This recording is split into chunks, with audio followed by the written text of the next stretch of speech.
বর্ষায় ইলিশ উঠেছে বাঙালির পাতে, স্বাদে গন্ধে অপূর্ব সব পদের সাথে। হ্যালো বন্ধুরা, আমি গীতা, তোমরা দেখছো আমার channel let's cook with Gita. বাঙালির মৎস্য পুরাণের ইতিবৃত্ত কথায় বলে, মাছে ভাতে বাঙালি, ভাত মাছ খেয়ে বাঁচে বাঙালি সকল, ধানে ভরা ভূমি তাই মাছ ভরা জল।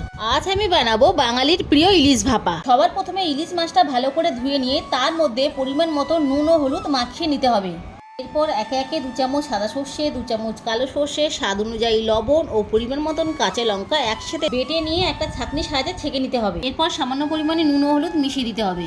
এরপরে মাছের সাইজ ও সংখ্যা অনুযায়ী টিফিন বক্স বেছে নিতে হবে। এখানে আমি 4 পিস মাছ নিয়েছি।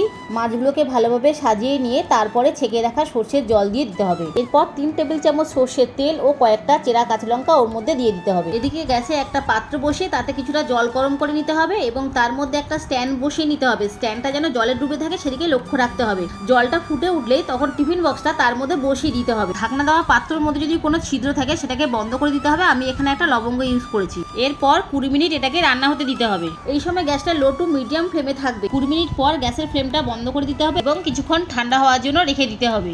এখন দেখো ইলিশ ভাপাটা কিন্তু একেবারে রেডি। ছুটির দিনে বা বৃষ্টির দিনে দুপুরবেলা গরম ভাতের সাথে গরম গরম ইলিশ ভাপা বাচ্চা থেকে বড় বাড়ির সকলের মন জয় করতে কিন্তু বাধ্য। তোমরাও কিন্তু এই সহজ রেসিপিটা একবার বাড়িতে ট্রাই করে দেখতেই পারো। আর আমার এই রেসিপিটা যদি তোমাদের ভালো লেগে থাকে তাহলে অবশ্যই কমেন্ট করে জানিও। আর আরও এরকম নতুন নতুন রান্নার রেসিপি দেখতে চাইলে আমার চ্যানেলটাকে সাবস্ক্রাইব করে দিও। আর সবার আগে নোটিফিকেশন পাওয়ার জন্য বেল আইকনে ক্লিক করে দিও।